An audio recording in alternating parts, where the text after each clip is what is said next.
Bom dia, irmãos. Vamos abrir nossas Bíblias em Jeremias capítulo 6, versículo 27. 27 a 30, um texto curto. Frequentemente me perguntam na internet como que o Antigo Testamento, já que nós não estamos mais debaixo da lei mosaica, estamos debaixo de uma nova aliança, como então o Antigo Testamento serve para o dia a dia da igreja hoje? E as pessoas têm dúvidas reais. Alguns têm dúvidas que levam a erros absurdos. Há quem diga que a gente não deve nem ler o Antigo Testamento.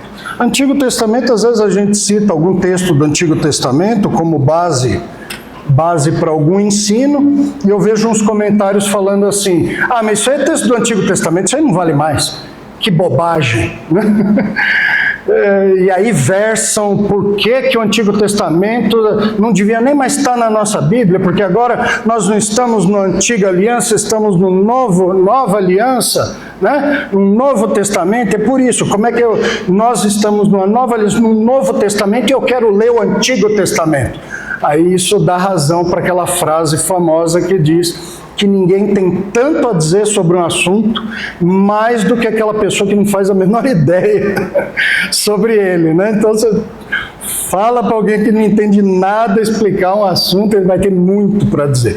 Bom, não é assim que funciona o Antigo Testamento. Nós não estamos, de fato, debaixo da lei mosaica da Antiga Aliança. Nós também não somos Israel para ser objeto das profecias que apontam exclusivamente para Israel. Mas o modo como toda essa revelação foi dada, não só nos ensina sobre Deus, sobre seu trato, sobre sua vontade, sobre a pecaminosidade do homem, sobre os perigos que o homem enfrenta no mundo de incrédulos, no mundo onde ele trava batalhas internas com a sua própria pecaminosidade, na luta para ser um bom servo do Senhor. Tudo isso a gente aprende do Antigo Testamento também. Então nós vamos pegar esse texto que é curtinho, de Jeremias, está num capítulo, esse aqui está dentro daqueles 6 primeiros capítulos que são o início do ministério de Jeremias. Quando ele começou sua pregação, quando ele foi chamado para isso, por volta do ano 625 antes de Cristo, esse aqui é o começo do ministério dele, em que Deus o chamou, explicou qual era o propósito dele como profeta e já avisou qual seria o efeito da sua profecia.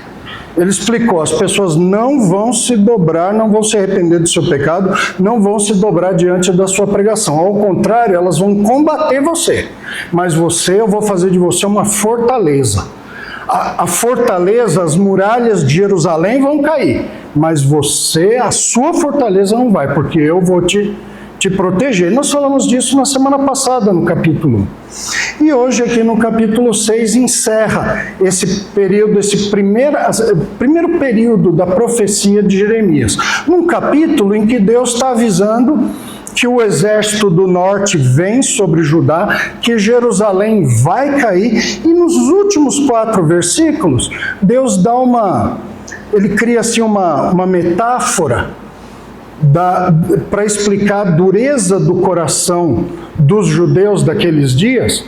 Ele cria uma metáfora de uma fundição, no qual Jeremias vai ser o fundidor, o ourives, o refinador, o acrisolador. E os israelitas são um metal que precisa ser purificado, mas que não vai ter como isso acontecer, porque é um metal ruim demais, que não aceitou que o fogo purificasse. E depois de ver então essas lições, nós faremos aplicações para a igreja atual, como é essa lição lá do passado dos judeus, que envolve a realidade dos judeus, de um profeta dos judeus, como nós, como igreja, podemos aprender disso hoje. Então eu escrevi assim várias frases, vários parágrafos ao longo dos pontos, para que eu vá lendo para os irmãos enquanto prego e consiga ser objetivo e didático, para não só a lição do texto ficar clara para nós, mas o modo como nós aprendemos e aplicamos o Antigo Testamento, que foi escrito essencialmente, né, primordialmente para judeus, falando dos judeus, repreendendo os judeus, trazendo profecias para o futuro dos judeus. Como nós aplicamos isso para a nossa vida? Então esse texto vai nos mostrar 3 verdades importantes. Então essa é a primeira parte da pregação, 3 verdades importantes. A primeira, o servo de Deus é um agente de separação entre bem e mal. Segunda, a natureza humana é rebelde e corrupta. E a terceira, o esforço humano é inútil sem arrependimento. Vamos ler o texto aqui e veja se você consegue perceber essas lições enquanto lemos. Qual acrisolador te estabeleci entre o meu povo, qual fortaleza para que venhas a conhecer o seu caminho e o examines. Todos eles são os mais rebeldes e andam espalhando calúnias. São bronze e ferros, todos são corruptores. O fole bufa, só chumbo resulta do seu fogo. Em vão continua o depurador, porque os iníquos não são separados. Prata de refúgio lhe chamarão, porque o Senhor os refugou. Muito bem, um texto pequenininho, mas difícil de compreender, né? Como é que a gente fala aqui? Só chumbo resulta do fogo. Como é que a gente lida com isso? Então a gente tem que conhecer isso aqui, é uma figura de linguagem, é uma comparação. O Senhor, que já falou claramente que o povo de Judá ia ser punido por um exército do norte, agora ele está explicando o porquê. E ele faz isso didaticamente, comparando o povo de Israel a um metal que precisa ser purificado, mas que resiste ao fogo, e o resultado é um metal sem valor, e por causa disso é rejeitado. Então, a primeira lição está no versículo 27, que aponta para o ministério do profeta. Assim como no capítulo 1, o Senhor chamou Jeremias e falou: você vai ser o profeta, você vai anunciar essa mensagem, e você vai ser odiado e perseguido, mas você vai ser uma fortaleza. Isso é até repetido aqui. Jeremias é lembrado disso, porque a mensagem dele vai ser completamente impopular. É a última mensagem que esse povo quer ouvir. Mas o Senhor coloca ele como uma fortaleza, mas ele vai além disso. Agora a figura é a de uma fundição. Você, Jeremias, vai ser como um acrisolador. O que é isso? O crisol é um tipo de cadinho, é um pote. Às vezes, dependendo do metal que se use, às vezes ele parece um copinho, às vezes ele parece um pratinho, e sobre ele ou dentro dele é colocado o metal a ser depurado, o metal a ser purificado. E muito fogo é colocado sobre esse metal para que ele derreta, e estando derretido, as impurezas que há no meio dele sejam separadas. Elas oxidem, tem um agente oxidante para isso, que é usado hoje, por exemplo, no refinador é utilizado o mercúrio. Na época eles não conheciam isso, então na época eles usavam o chumbo, colocavam um pouquinho de chumbo no meio, na hora que o negócio queimava mesmo, o chumbo oxidava e ele capturava do meio do ouro, da prata, as impurezas e ficava separado, e era fácil de ver. E aí então o acrisolador, que tinha o crisol com metal derretido e agora bem separado em 2 porções, uma porção de metal puro e precioso, fosse ouro ou prata, e outra porção de chumbo com as impurezas. Então o que ele fazia? Ele separava aquelas impurezas e derramava aquele metal precioso puro em outro tipo de cadinho, para que ele pudesse esfriar, endurecer e ser utilizado na sua forma pura, valiosa, com valor comercial. Assim era o trabalho e ainda é, por outras vias, por outros meios, com outras técnicas, mas é ainda assim que se purifica a prata, o ouro que são encontrados, extraídos do meio ambiente. Então o Senhor está comparando Jeremias a um acrisolador, a um refinador, um depurador de metal. Ele diz: e te estabeleci entre meu povo. Ao dizer isso, quem é o metal? É o ouro retirado das minas, é a prata? Não, é o povo. Você vai acrisolar o meu povo. A profissão de Jeremias não era ourives, ele não era um joalheiro, mas ele é comparado aqui a um joalheiro. E a joia em questão, ou pelo menos a matéria-prima para se tentar fazer a joia, era o povo de Israel. E ele diz: qual fortaleza para que venha conhecer o seu caminho e o examines. E esse examines, esse conhecer o caminho, ele envolve uma atividade, não era só pegar o metal e olhar, falar, põe contra a luz, esse aqui eu acho que está bem purinho, olha como ele reflete, né? Põe no dente aquela moeda, né? Para ver se é de ouro mesmo, que nem a gente via nos filmes da infância, sem entender o porquê que eles faziam aquilo, mas não é assim um observar passivamente, deixa eu lustrar aqui e ver se ele é purinho, não, você vai trabalhar nele. A figura do acrisolador aqui é alguém que trabalha para purificar, ele não observa só de longe, ele tenta purificar. E aí o resultado que ele tiver do seu trabalho é a conclusão daquilo. Então, aqui eu escrevi aqui 2 parágrafos de como essa verdade nos leva a lições que o texto contém com essa comparação. Em primeiro lugar, o profeta é um acrisolador, separando o valioso do inútil. Lembre-se que, igual a gente vê na internet, né? A pessoa faz uma figura e diz no final: isso aqui não tem a ver com joalheria, né? Para dizer que a pessoa fez uma ilustração. Então, o valioso e o inútil no meio do povo, é assim que o profeta ia agir. Isso implica que ele deve examinar o caminho do povo e discernir entre o que é justo e o que não é. Então, essa é uma das funções dos servos do Senhor. Ser alguém que tem a capacidade de olhar para o mundo, e em vez de achar tudo bonito, saber com base nos critérios da palavra do Senhor o que é bom e o que é mal. E saber se posicionar diante disso.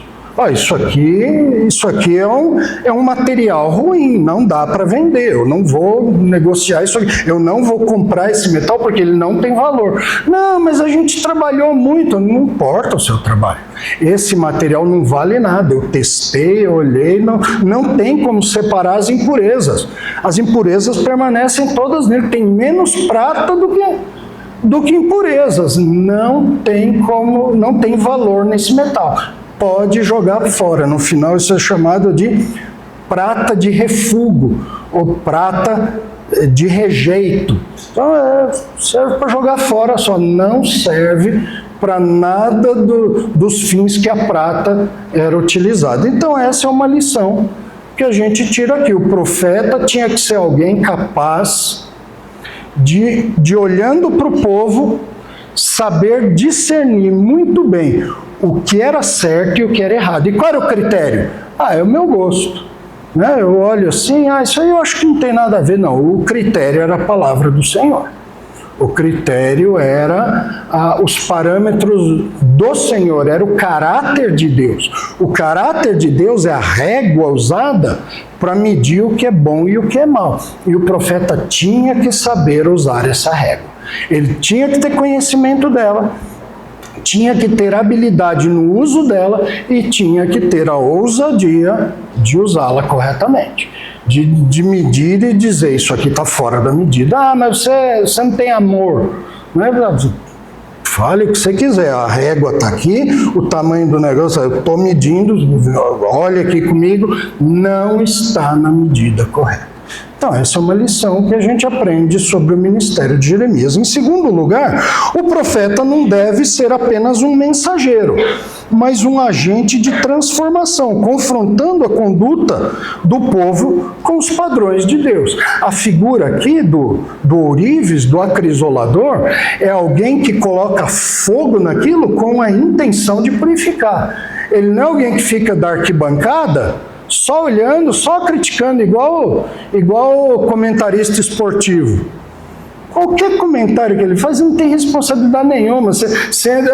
Ele fala assim, como que o jogador perdeu essa jogada? Não pode jamais perder um passe, errar um passe como esse, dar uma lição de moral. Põe ele no campo. Nem a bola ele não acerta, mas ele não tem que demonstrar como é que o jogador tem que passar a bola, como que o goleiro tem que se posicionar. Ele não tem essa obrigação, ele só comenta de longe. O servo de Deus com o servo de Deus é diferente. Ele trabalha no intuito de purificar e corrigir aquelas impurezas. Era assim que funcionava o crisol.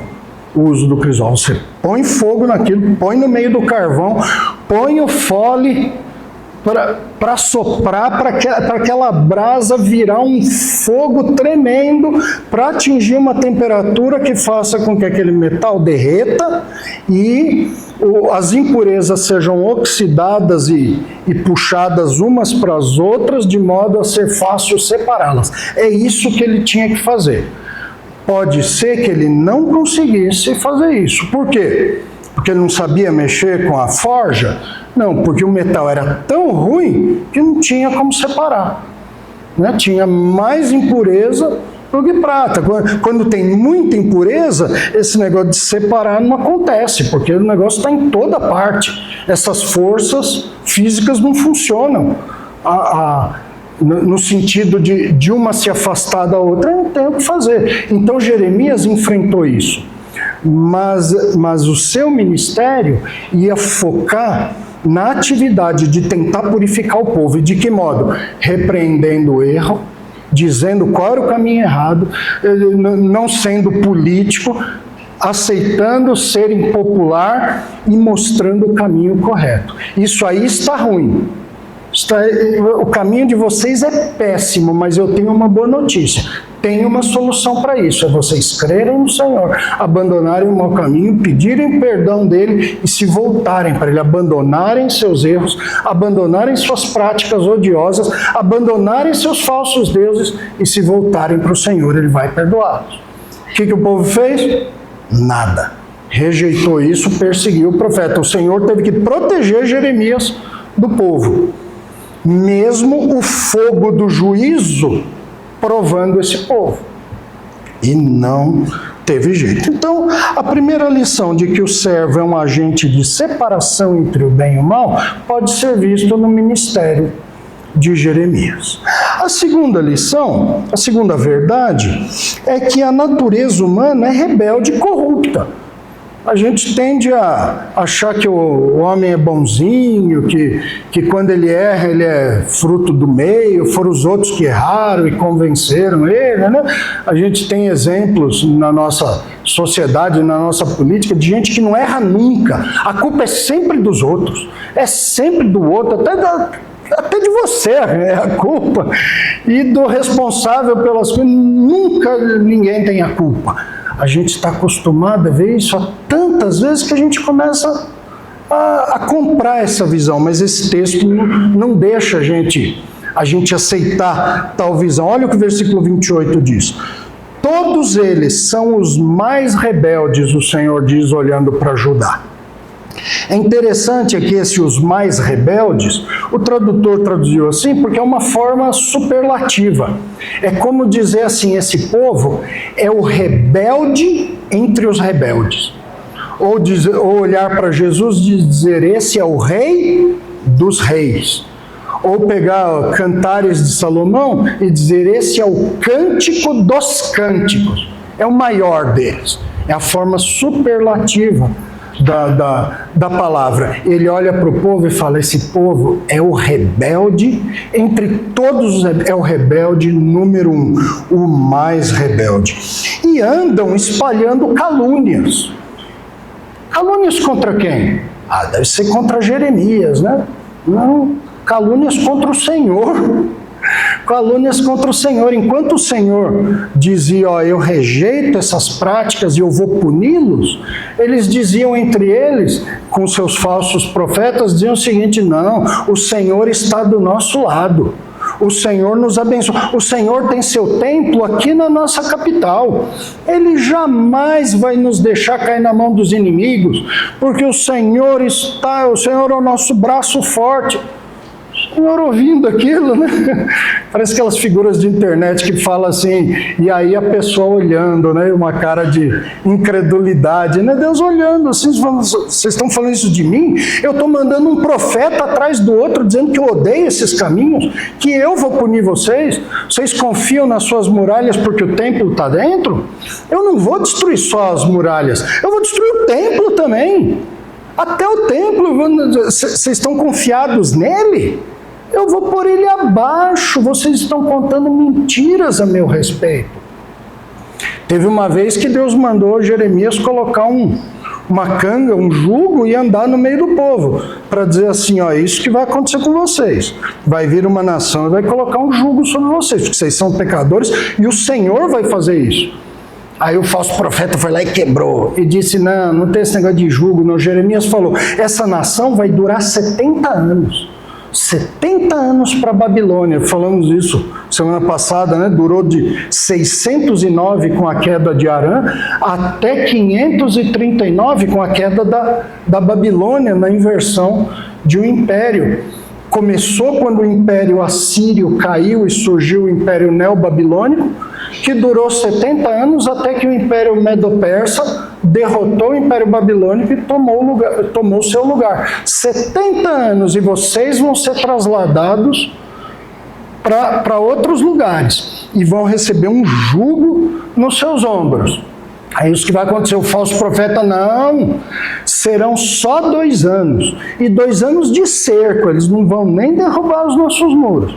Eles vão cercar, e aí, no final desses 2 anos, outra nação vai se levantar de novo e já vai abatê-los. O Senhor diz: estão espalhando calúnia. Sabe o que eles são? Eles são bronze e ferro. O que ele quis dizer com bronze e ferro? Bronze e ferro não são materiais importantes? Constrói uma casa hoje sem ferro. Mas a figura aqui não é de uma casa de material de construção. A figura é de uma joalheria. O Jeremias aqui não é um pedreiro. Ou ele não é um guerreiro que usa o ferro e o bronze como armas. Ou ele não é um ferreiro que faz ferramentas desses metais. Ele é um joalheiro, um acrisolador, um refinador, que pega ferro e bronze e fala: não tem o que fazer com isso aqui. Isso aqui não tem valor como metal precioso. É isso que Deus está falando. Vocês não têm valor numa joalheria. Vocês não valem nada, é o que ele está falando para Judá. Todos são corruptores. Vocês não só se corromperam, mas vocês corrompem os outros. A esse ponto vocês chegaram. Então nós tiramos algumas lições disso aqui. Em primeiro lugar, o texto compara o povo rebelde a bronze e ferro, que eram materiais impuros e sem valor, nessa figura aqui do joalheiro. Isso indica a profundidade da depravação moral e espiritual a que aquele povo chegou. Ao ponto de Deus olhar para eles e falar: vocês, eu não tenho o que fazer com vocês. Eu não tenho como usar vocês. Eu não vou permanecer com vocês. Eu vou jogar fora. É o que eu vou fazer. E, em segundo lugar, os metais impuros ressaltam que o povo em seu estado atual não tem valor para Deus. A rejeição de Deus é uma consequência natural dessa rebelião. Então, se vocês não têm valor, por que eu vou ficar com vocês? Por que eu vou ficar pondo fogo, gastando lenha, soprando fole, quando não tem como o resultado final chegar no valor da prata e do ouro. Eu vou jogar vocês fora. É por isso que esse texto é dito depois de tanta mensagem de anúncio de condenação. Então, a natureza humana é corrompida. Como esse povo chegou aqui? É um povo diferente? São alienígenas diferentes da gente? Não, são do mesmo metal, entrando aqui na figura, né? Nós somos do mesmo metal deles. E eles chegaram nesse ponto, corrompidos e corruptores. Então a gente tem que tomar muito cuidado com a natureza humana, porque ela é corruptível. E mesmo o melhor metal, se não cuidado, pode ir se corrompendo até não ter valor nenhum. Em terceiro lugar, o esforço humano é inútil, sem arrependimento. Olha o versículo 29 que diz: o fole bufa. Que é isso? O fole sopra. O fole é um instrumento do ferreiro, do ourives, para aumentar a temperatura. Hoje, qual é a versão moderna que a gente tem isso nas nossas casas? Aquela tampinha de Tupperware que você usa para colocar fogo na churrasqueira. Você fica lá soprando, você fica lá... Porque o vento, porque o oxigênio, ele é combustível e ele ajuda, ele pega fogo e ajuda o fogo a se espalhar, fazendo com que a brasa tome o carvão e você possa assar sua carninha. Eu lembro que uma vez lá em Minas Gerais, era o meu aniversário, meu pai tinha ido para lá e meu sogro falou: nós vamos fazer um churrasco para você. E eu sugeri a gente acender com aquele papelzinho com óleo, porque o óleo demora mais para consumir, o fogo fica mais tempo, é mais fácil de pegar. É isso, Abadio? É uma das técnicas, falou lá o mestre Cuca. Mas meu sogro queria só colocar um copinho pequenininho com álcool.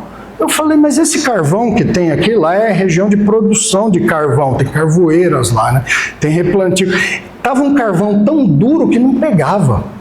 Não eram esses carvões porosos que a gente compra e rapidinho eles acabam. Eu falei, não vai dar certo. Ele falou, não, é seu aniversário, vai embora daqui que a gente põe fogo. Tá bom, fui lá, fui fazer outras coisas. Quando eu voltei, estava meu sogro mexendo no carvão e meu pai e o tio da Carol com um circulador de ar desse tamanho, segurando em cima do carvão. Eu falei, essa é a técnica de vocês? O negócio era maior que a churrasqueira. Mas por que eles estavam fazendo isso? Porque o vento tem essa capacidade de atiçar a brasa, de colocar o oxigênio combustível e fazer o fogo aumentar. Essa é a ferramenta do acrisolador. Ele diz, o fole bufa, mas só chumbo resulta do seu fogo. Qual é o resultado obtido, desejado pelo ourives?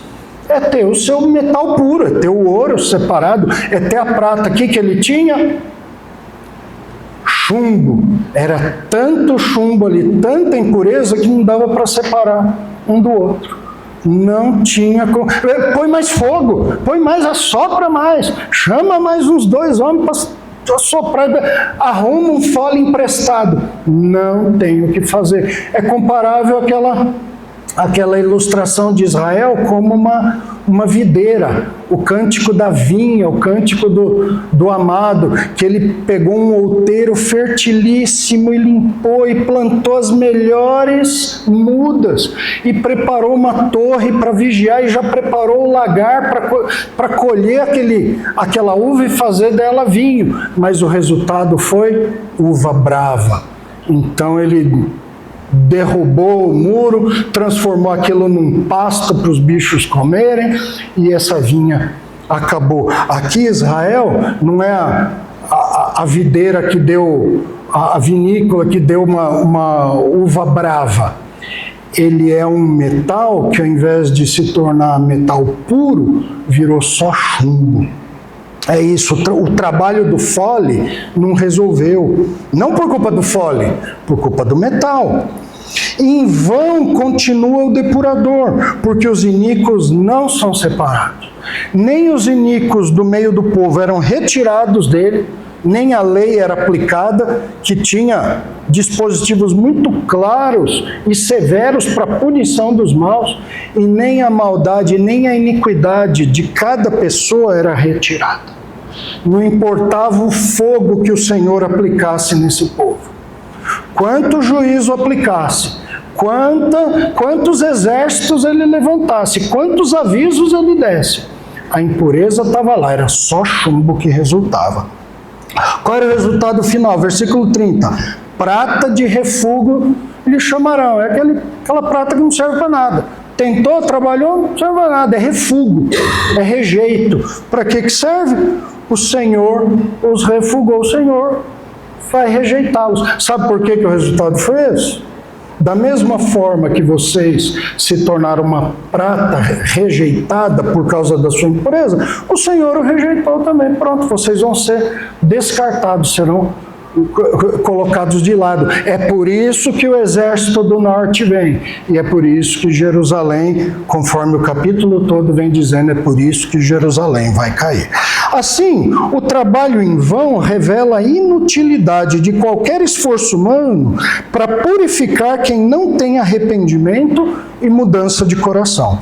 O resultado é comparado ao chumbo, um metal de pouco valor. O ministério, o profeta usa todas as técnicas que ele conhece, ele acorda de manhã e vai até de noite trabalhando. Não resolve. Não por incompetência do profeta, mas pela impureza do material. E, finalmente, não basta um processo superficial de purificação. É preciso transformação interior, da qual, sem ela, o povo é inútil aos olhos do Senhor. É uma prata de refúgio. Não adianta você lustrar, pega aí o lado menos corroído, né? Dá um jeitinho, compra um caol, é caol que chamava aquele, não? Aquele, como é que chama isso? Um polidor, né? Passa bastante, né?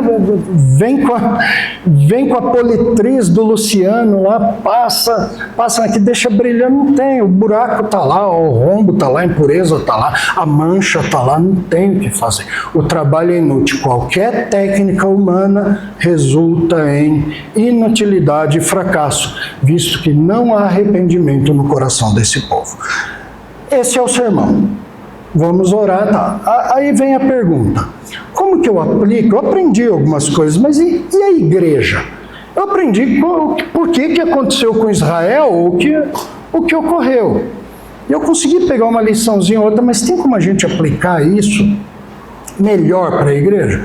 Tem. Vamos ver 3 lições, rapidamente, como conclusão, para a igreja atual. A liderança de uma igreja, né, os pastores, os líderes, os professores, eles também agem, de certo modo, como acrisoladores.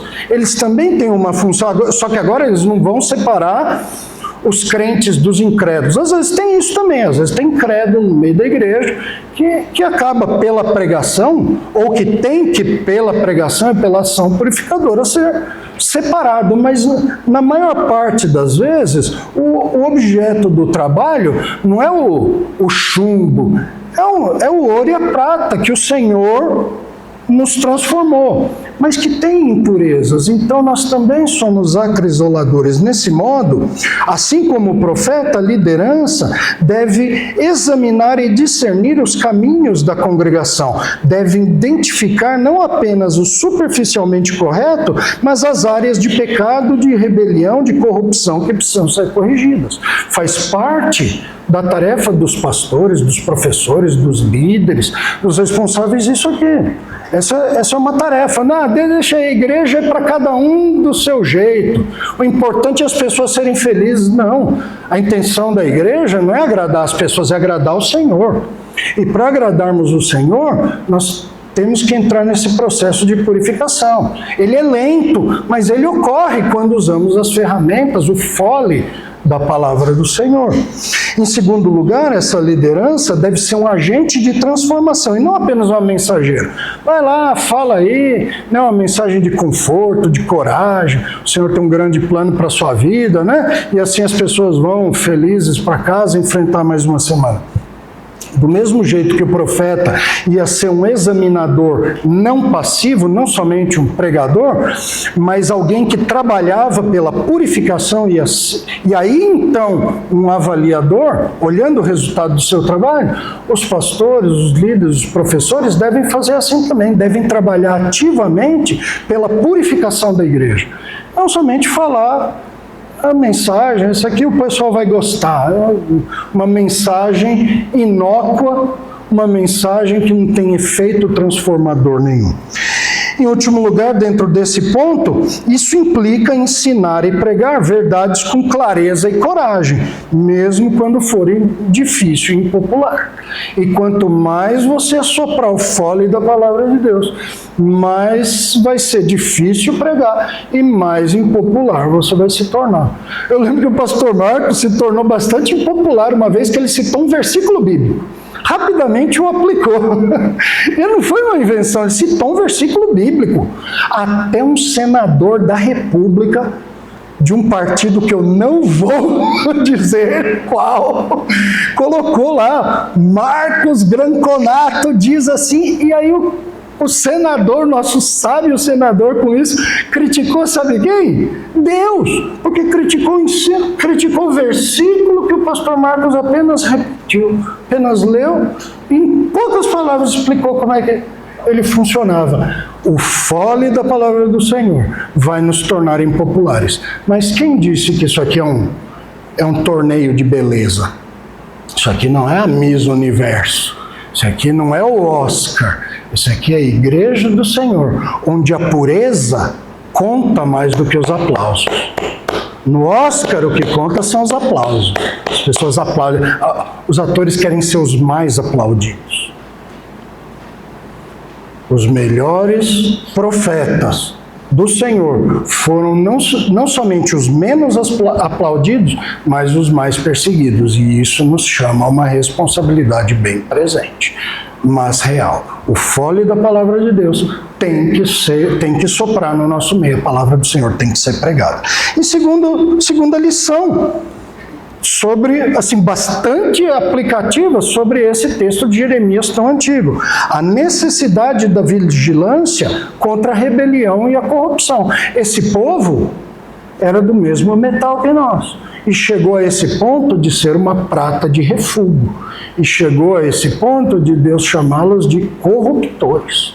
Não somente corrompidos, corruptores. O mal tomou conta de vocês. Sendo assim, a atual natureza humana caída é propensa aos mesmos males dos judeus. A igreja deve estar atenta, então, à propagação de calúnias, divisão, imoralidade e outros pecados que corrompem a comunidade, que agem como uma ferrugem, como impurezas no nosso meio, até o ponto de não ser possível separá-lo. Nós temos que lembrar do perigo que a natureza humana caída ofereceu no passado, mas oferece para nós hoje. E prova de que nós somos suscetíveis a esse perigo é você ouvir isso e falar, conosco não. Conosco não. Com Israel, não, tudo bem.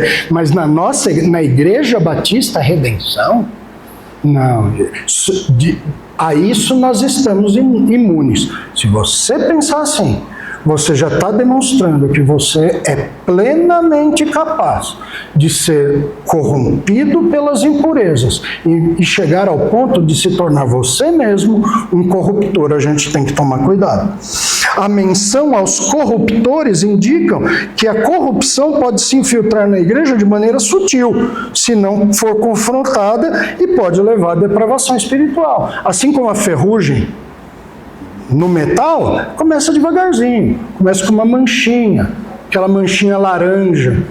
Os carros antigamente, todos tinham assim, começava uma manchinha, a tinta estufando um pouquinho, daqui a pouco aquela bolinha caía, aí o metalzinho ficava laranja, normalmente nos rodapés dos carros, né, naquela saia debaixo dele, daqui a pouco aquilo ia ficando um pouquinho mais marrom, abria um furinho devagarzinho, e daqui a pouco você tinha que trocar o fundo do carro. Eu me lembro um dia que estávamos indo para a faculdade, eu, o pastor Marcos e a Simone, e eu tinha um golzinho, velho golzinho a ar, 84, golzinho a ar daqueles que ninguém queria ter. E aí o pneu furou no caminho. E aí eu coloquei o macaco debaixo ali do pé do motorista. E o carro estava alto, de repente o carro desceu. E o macaco estava lá no meio do carro. Eu com esse carro mudei lá para Grão-Mogol alguns meses depois. E lá tinha uma estrada de 53 quilômetros de terra. E aquela terrona, aquela natona de poeira, tem muito caminhão de carvão, então vai ficando aquelas costelas de vaca, aquela poeira fina, aquela nata de poeira. Pois dentro do carro, era o único lugar que conseguia ter mais poeira dentro do carro do que fora. Tive que vender o carro, ele está até hoje no meu nome, eu vejo no aplicativo, mas ele virou ferro velho. Foi desmontado, acabou, não existe mais, a ferrugem tomou conta dele. Devagarzinho. Se a gente não olhar para isso, a nossa natureza é a mesma. Dá uma acomodada aqui, passa um paninho ali, né? Dá faz uma vista grossa, e daqui a pouco a gente está igual às igrejas que deixaram de ser cristãs. E parece que nem crentes não tem mais, nem os seus púlpitos. Foram tomadas por incrédulos e ainda mantêm o nome de igreja porque eles têm algum lucro com isso, mas não tem nada a ver com o cristianismo bíblico. Em terceiro lugar, a rejeição de Deus é uma séria advertência para a igreja de hoje. Para Israel, Deus disse, vocês são prata de refúgio, eu vou jogar fora. E para a igreja isso vale? Quer dizer o quê? Nós vamos perder a salvação? Salvação não se perde, mas nós podemos perder nossa utilidade. Olha o que Jesus disse para uma das igrejas, uma das 7 igrejas do Apocalipse, lá no capítulo 2 de Apocalipse, versículo 5. Lembra-te, pois, de onde caíste, arrepende-te e volta às práticas das primeiras obras. Senão, venho a ti e moverei do seu lugar o seu candeeiro, caso não se arrependa. Moverei o seu candeeiro, o que é isso? Alguns versículos antes, Jesus explicou essa figura. Ele falou, os candeeiros são as igrejas. Então, o que ele está dizendo para essa igreja? Se vocês não se arrependerem e voltarem atrás no mau caminho, eu vou tirar vocês do lugar, eu vou parar de usar essa igreja, eu vou fechar essa igreja. Vocês não serão mais usados por mim.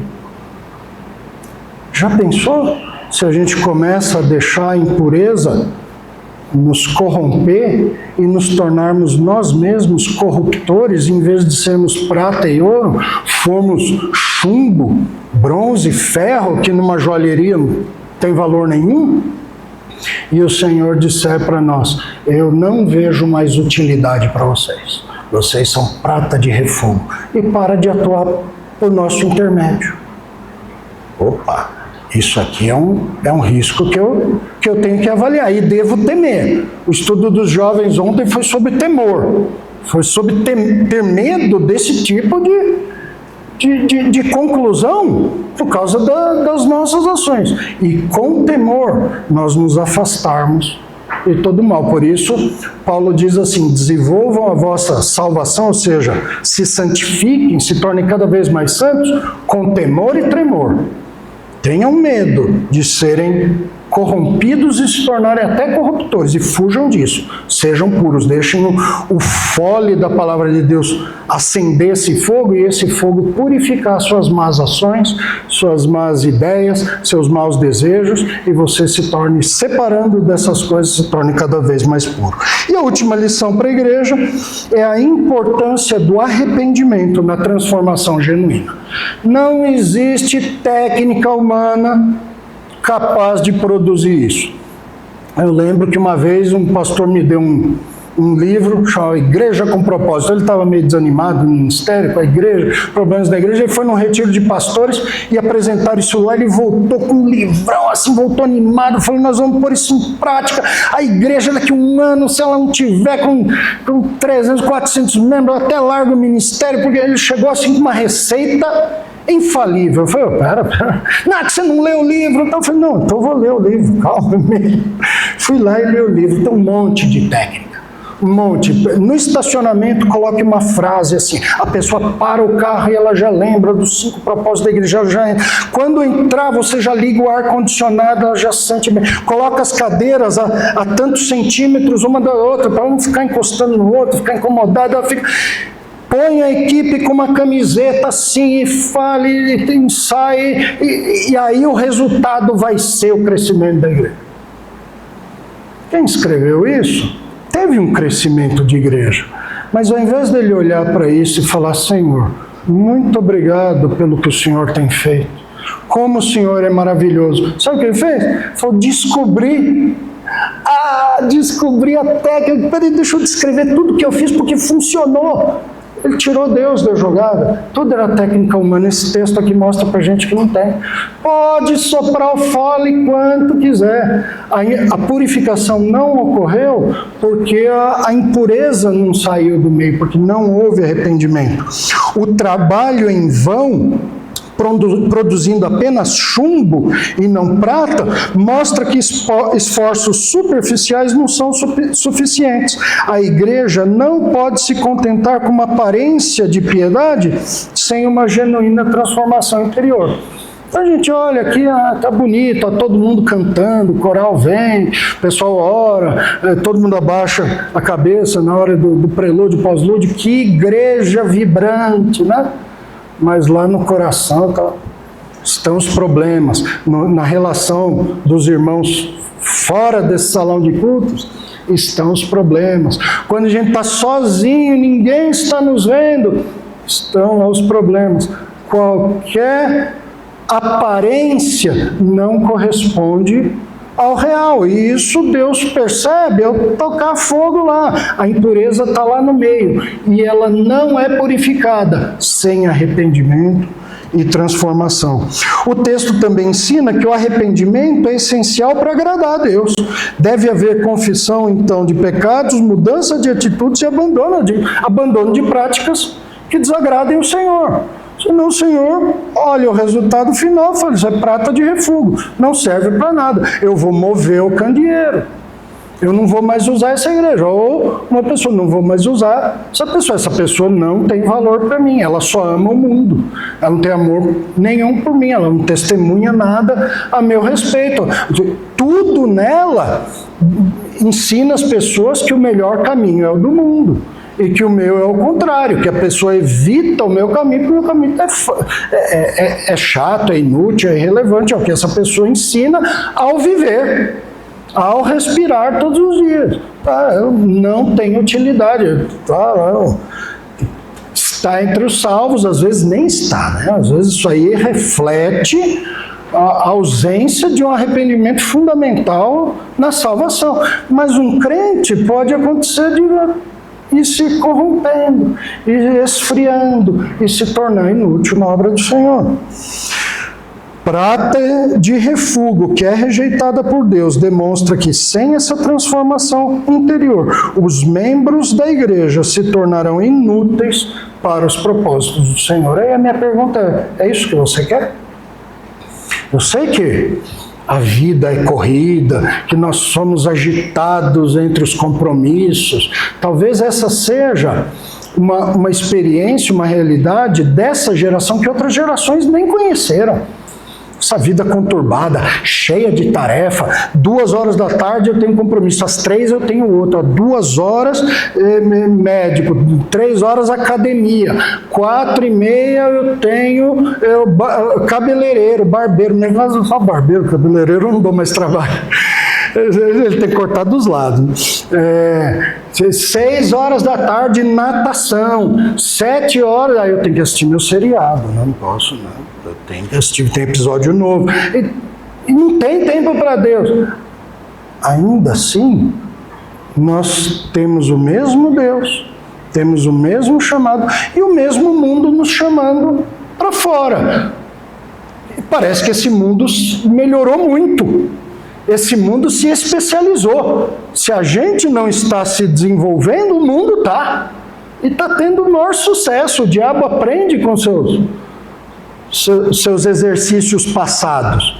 Eu usei tal técnica, não funcionou, vou tentar outra. Opa, essa funcionou. Eu vou melhorar ela. E o mundo está se tornando cada vez mais atrativo para os crentes. Ainda assim, a palavra de Deus é a mesma, ela sopra ao mesmo vento para tirar as mesmas impurezas. Se eu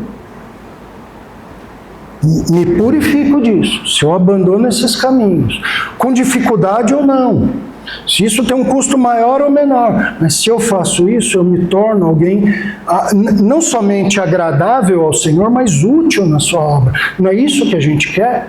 Quando a gente olha para a vida como um todo, num momento de paz e reflexão, não é isso que você quer? Agradar o Senhor e ser útil para Ele? Só tem esse caminho.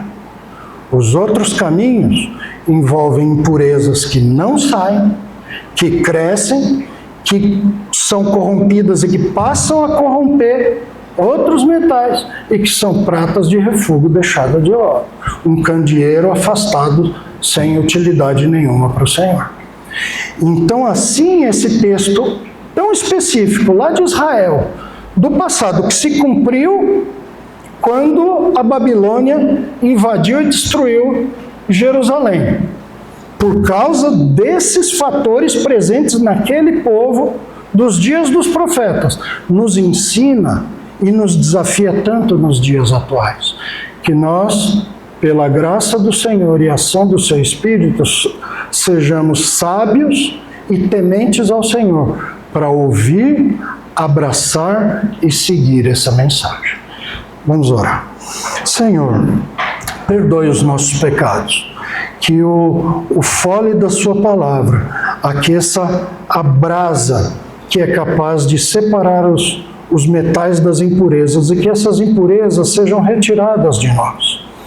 Mais rapidamente ou menos, com mais esforço ou menos, Senhor, nos ajude a nos tornarmos cada vez mais preciosos ao Senhor, ou seja, cada vez mais santos, cada vez mais puros, cada vez mais dedicados, cada vez mais próximos do Senhor e distantes do mundo, do pecado, da perversidade, da iniquidade. Nos ajuda nisso, para que nos tornemos cada vez mais agradáveis ao Senhor e cada vez mais úteis na sua obra. Nós sabemos que o Senhor não precisa de nós e que é nosso privilégio participar dessa obra.